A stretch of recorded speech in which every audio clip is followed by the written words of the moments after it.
There appeared a story in the Chicago Daily News based on an article in Nation's Business by Associate Professor Lawrence L. Steinmetz, which pointed up the fact that often the best thing that can happen to a person is to be fired from his job.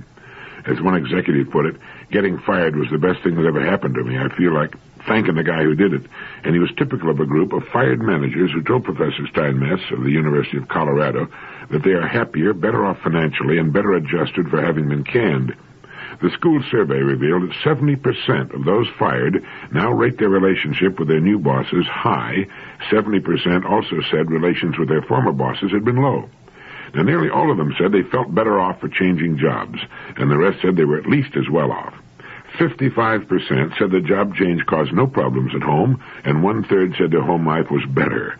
Almost two-thirds of those polled said they got more enjoyment from their new jobs, and significantly, 87% said salary was the most important aspect of any job, rather than job security.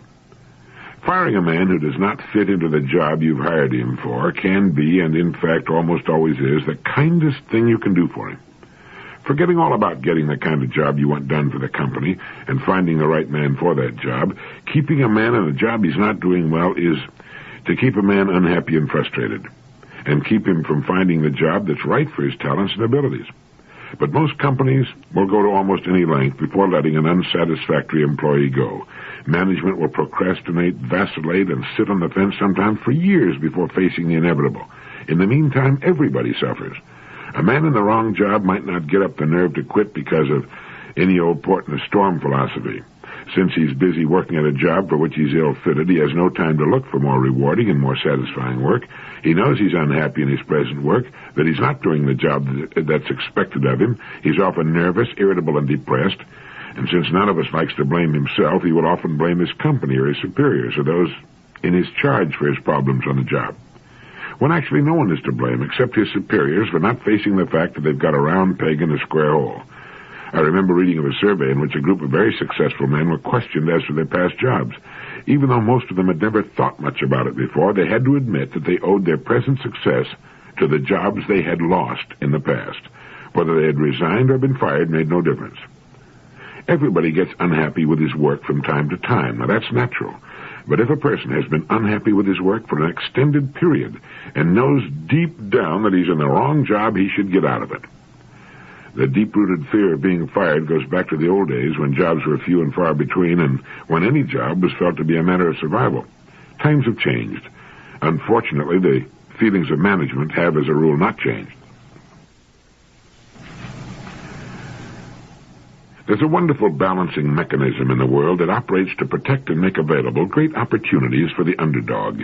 It works with countries, businesses of all kinds, and people in every walks of life.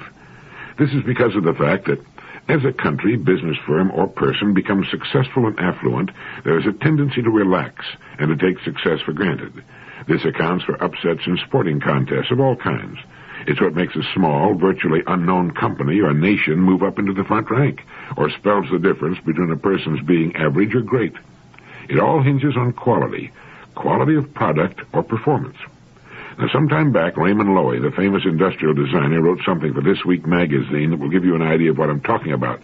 He wrote, "Quality control is a modern industrial concept which requires that every product be checked against established standards to make sure that nothing defective reaches you, the consumer. But the principles of quality control have much broader uses. I believe that nothing great has ever been achieved, whether by a nation, a business, or an individual, without quality. People will turn to you, follow you, support you only as long as they are confident that you are doing your best. Now we're at a point where that belief is being put to the test. This country and its people are in a massive race to maintain our leadership against other nations in trade, training, goods, and taste. This is a fight which cannot be won for us by some remote, heroic spaceman. It comes right home to every office, factory, and workshop. It's a fight measured more in actions than in words, and one where our country loses a little each time any one of us lets his standards fall. This fight is lost in little ways, by faucets that leak, windows that rattle, windshield wipers that don't wipe, lights that flicker or don't last, zippers that jam, engines that smoke, containers that leak, colors that fade, salespersons who are rude, repairmen who are untrustworthy, artists and artisans who do their second best, designers and manufacturers who think it doesn't matter just this once if they turn out products which are vulgar, shoddy, and overpriced. Mr. Lowy is right, as each of us knows. But as I mentioned earlier, there is a balancing mechanism that works to reduce quality almost in proportion to success and affluence. And if this tendency is to be overcome, it can be done only by constant attention and stress on quality control and by the relentless training and retraining of the people responsible for production and quality control. With success comes the tendency to relax and take things for granted. And that's about the time that the team nobody thought could possibly win pins your ears back for you. People are going to buy the best product for the money, and they don't care where it was manufactured, which is as it should be. And we could lose our affluence to competing countries if we relax our individual efforts. The sloppy worker is the unhappy worker. There is no joy that surpasses that which comes from the knowledge of work well done, a fine service rendered, or the turning out of an excellent product. Here are some interesting questions for you. You might want to try answering them. 1. If you could completely change places with any other person in the world, would you do it? And who would that person be? 2. If you could work at any job you could choose, would that work be different from the work you're now doing? 3. If you could live in any part of the country you want to live in, would you move from where you're now living? 4. If you could go back to, say, age 12 and live your life from that point over again, would you do it? Studies indicate that the great majority of people, even though they evince a certain amount of dissatisfaction with their present lives and don't seem to be as happy as they might be, will answer no to all 4 questions. They might at first say they'd like to change places with another person, but when pinned down to identify the person, draw a blank. The thought of sacrificing all their friends and loved ones and giving up what they might have becomes too overwhelming. As far as changing their work, most people will admit they are dissatisfied at their work, about 85% according to the research team in Princeton, New Jersey. But if they were actually asked to leave and seek something else, would stick to that that's familiar. As far as living in some other part of the country, if the answer is yes here, it is usually a part of the country with which they are not really intimately familiar, but which sounds romantic or has a better climate. If they really wanted to live there, they'd move. And the thought of going back to age 12 fills most people with a dread bordering on horror. They wouldn't do it for anything. The upshot of the whole thing is that most people are living lives that they themselves have fashioned and have or are getting what they really want, or at least what they're willing to settle for. And when this is brought to their attention, they often begin to get a lot more enjoyment from the life they've got. They begin to enjoy themselves more and realize that things aren't so bad after all. They also begin to look at each other, their marriage partners, and their children in a new light. As one man put it, it had never occurred to me before that my wife had, by marrying me, dedicated her entire life to me, our home, and our children. This is an enormous commitment, a total commitment. And I realized I'd been treating her far too casually, that I'd been taking too great a gift for granted. We talked it over and got on much better, much warmer terms with each other. I guess it all goes to prove that a reassessment of ourselves and our lives is a good idea from time to time. It makes us realize how much more we can do with the lives and circumstances we've got, how we can improve upon them and embellish them with a little thought and creativity. I found it interesting. It's been written that life is divided into 3 terms, that which was, which is, and which will be. Let us learn from the past to profit by the present, and from the present to live better for the future. The body operates best, it seems, when there is a great deal to do, when we're challenged, when there's a goal involved. Take these things away, and apathy and introspection set in. We're turned in upon ourselves, and we can usually find something to be sick about, sick physically or miserable and sick emotionally. Moreover, we're at our most cheerful when we're busily engaged in something that needs to be done. And the times to watch out for and plan and prepare for are those times just following the completion of an important event. People are let down, at odds with themselves, and often terribly depressed just following the completion of something they've worked and planned for a long time. For no good reason they can think of, people who have just completed a big job, no matter how successful it may be, often fall into the deepest depressions. I'm reminded of the story of Thomas Hagen, who wrote the play Mr. Roberts, one of the most successful shows ever to be produced on Broadway. He was only 28 years old, attractive, healthy, talented, rich. The play was earning him about $9,000 a week in royalties. Yet he was found dead, a suicide, in his duplex penthouse apartment. Now, this may be an extreme case and a long way removed from the inexplicable depression suffered by a young mother following the birth of a child she's looked forward to for so long, but it remains a fact that when a person finishes a big job, he soon needs another. This is why successful writers keep turning out more books, and why the daily work of most people is much more important to their well-being than they may realize. So when you have to drag yourself out of bed on the cold, gray, rainy morning or tackle the laundry or the dishes, if you can't be grateful, which you should be, at least recognize that it's probably keeping you healthy. There's an old Arabian proverb that goes, "He who has health has hope, and he who has hope has everything." And someone said, "Turn to your work as though your life depends upon it, for perhaps it does." Surveys have shown that most women get married between the ages of 19 and 21, 19.5 to 20.5 to be exact. Most of them think of marriage as something that will take the place of a money-making job. Somehow these giddy girls are failing to get the word. Statistics show that if a woman has both a husband and children, she will work for a paycheck for 25 years. If she has a husband and no children, she will work for a paycheck for 29 years. And if she, for any one or more of many good reasons, remains unmarried, she will work, as does a man, for 40 years. Statistics also point out that the great majority of females reaching the age of 19 or 20 are decidedly ill-prepared for anything other than non-skilled jobs. They're not prepared for non-skilled jobs either, but that's what they wind up doing because they lack the necessary training and education to do anything else. To the best of my knowledge, hardly anyone, parent or educator, tells a girl when she is 12 or 15 that no matter whether she marries or not, she will in all probability have to work for a minimum of 25 years, and that since she will have to compete in the world of working people, it's decidedly to her best interest to prepare for a job that she'll find interesting, and which will provide her with a good, if not excellent, income. Most love stories have traditionally ended with the young, starry-eyed couple, their early problems overcome, getting married. That is, most fiction ends where the real story actually begins. And here we find a young woman usually totally lacking in marketable skills and with only the rudiments of a general education, with 3/4 of her life still ahead of her, starting out in marriage. She's one of the world's best examples that people would still rather learn through trial and error than from the experience of others. For her, marriage was her goal, often her total goal. Get married and join the club. Okay, now what? A study made by Michigan State University turned up the fact that married men are happier than married women. It also turned up the rather interesting information that single women are happier than married women. Oddly enough, and contrary to popular opinion, bachelors are the least happy people. And in my opinion, one of the main reasons why married men and single women are happier than married women is because both are still actively caught up with the world. They're busy, productive people as a rule. This is not to say that wives are not busy, nor productive. They are. They're the hardest working people in the world.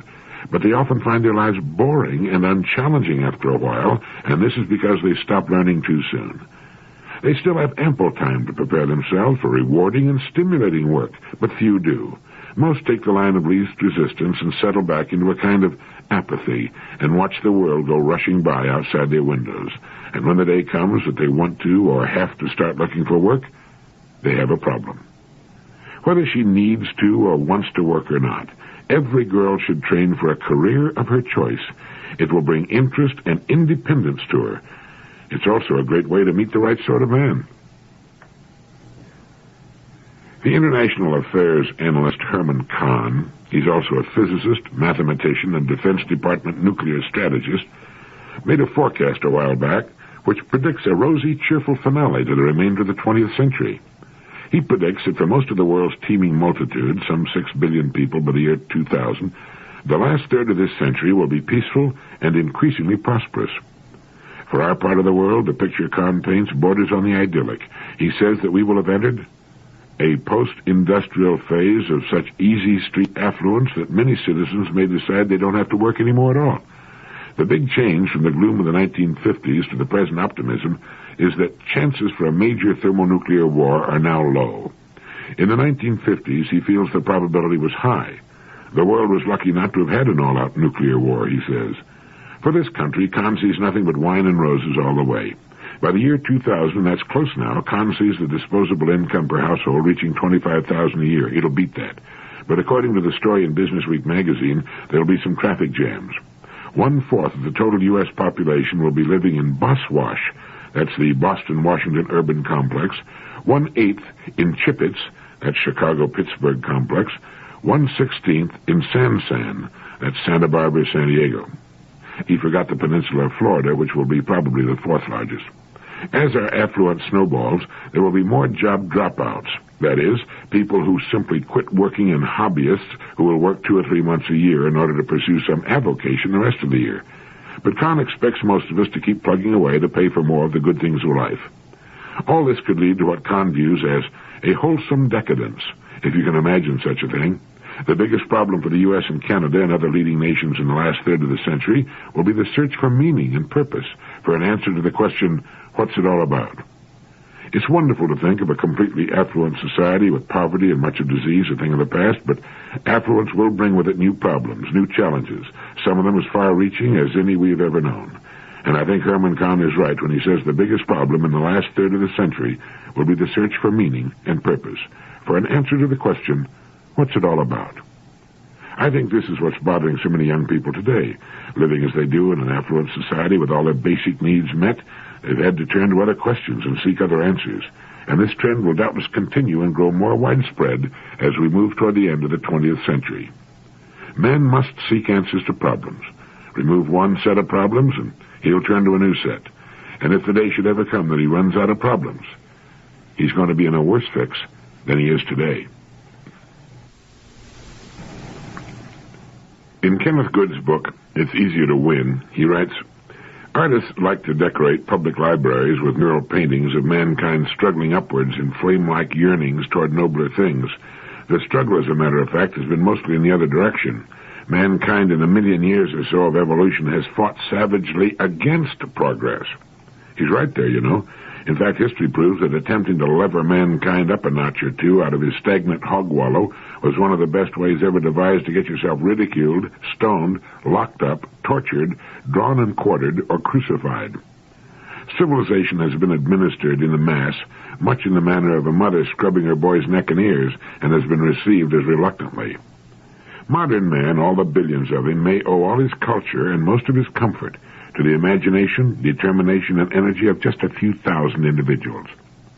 Comparatively few of these are embalmed in biography, autobiography, and history. Fortunately, these few did, in passing, store up a set of rules reliable enough to make success fairly certain for those willing to follow in their footsteps. Furthermore, unfortunately, the struggle to win these days is easier. The world is larger to beat, of course.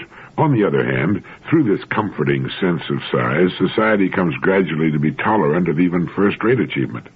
So if you're interested in making a first-class effort to win a temperately chosen goal, here are Kenneth Good's 7 steps to winning. 1. Focus the goal. Bullseye all immediate objectives into a single goal. 2. Project the direct line. Survey the straightest, simplest way for you to reach that single goal. 3. Fix a definite date for arrival. 4. Schedule a program for daily delivery of achievement which, rigidly kept, will bring you to your goal by that fixed date. 5.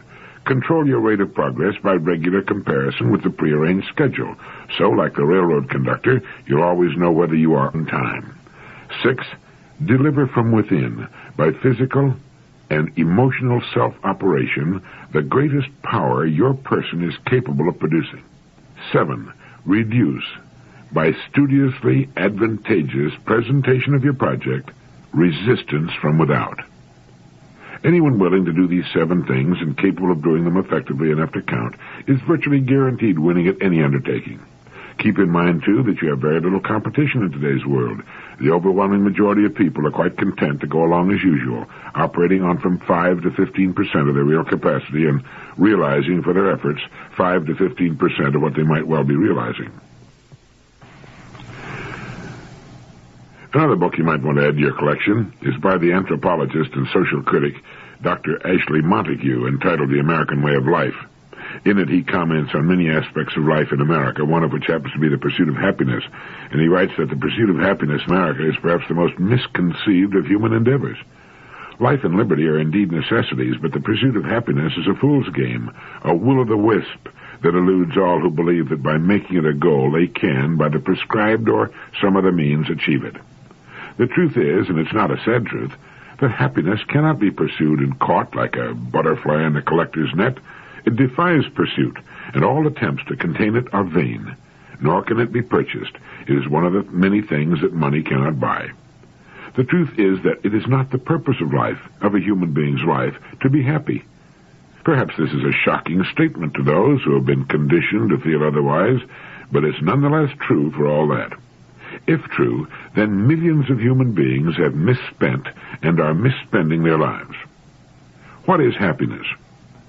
The answer to that question is not a matter of definition, but rather what most people mean by happiness. What is it that they desire for themselves and for others when they think of happiness? Apart from the obvious requirements of health, money, an attractive spouse, gratifying children, a beautiful abode, esteem, prestige, recognition, wit, wisdom, valor, love, and the attainment of whatever one has set one's heart on, what other ingredients should go into this cake? Possibly a good many others, but this will be according to each person's fancy. My own view, he writes, is that not one of these conditions is either a necessary or a sufficient condition of happiness, although one or all of them together may give some people a feeling of whatever they consider happiness to be. But such a feeling soon loses its power to please, as, in time, one returns to the steadying level of everyday life. I believe with Aristotle that the steadiest and most enduring states of which human beings are capable are states that are characterized by an absence of pain, physical pain and mental pain.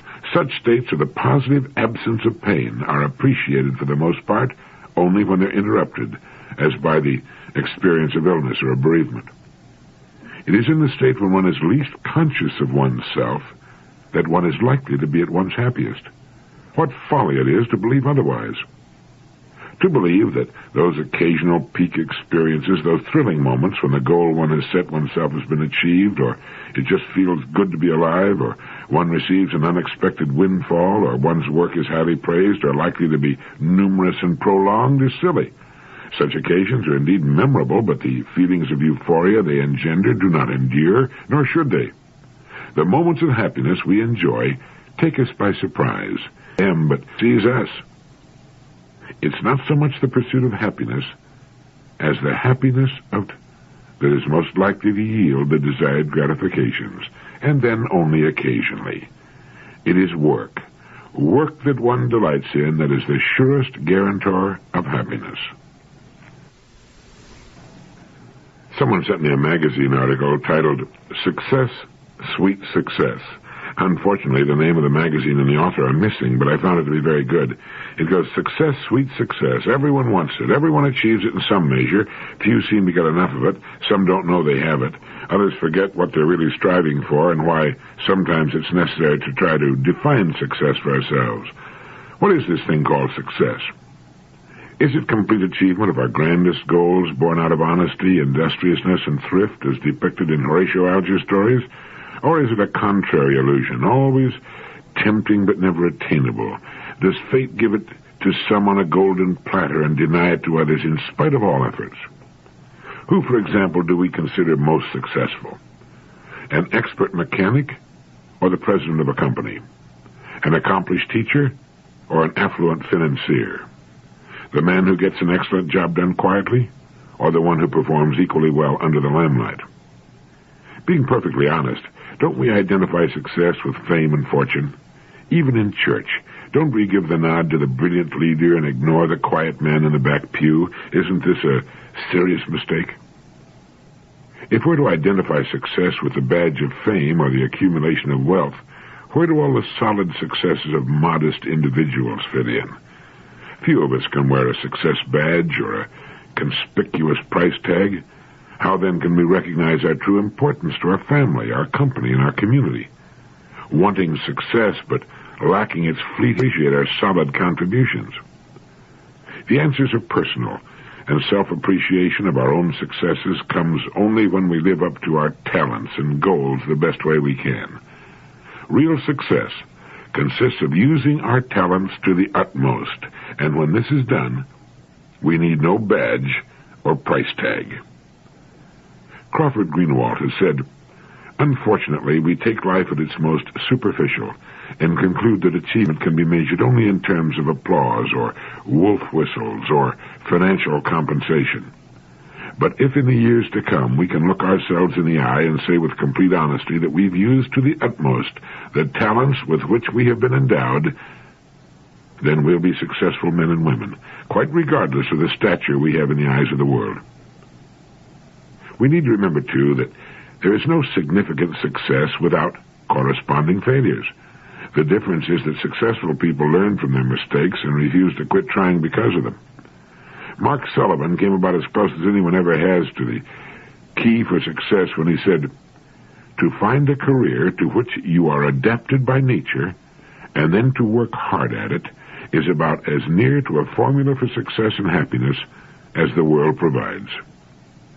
Add to Sullivan's statement a conviction of Thomas Wolfe when he wrote, "If a man has a talent and cannot use it, he has failed. If he has a talent and uses only half of it, he has partly failed. If he has a talent and learns somehow to use all of it, he has gloriously succeeded and won a satisfaction and a triumph few men ever know." Success depends on knowing our talents and our ability to use them to the fullest. For those who can do this, success is theirs. Thank you.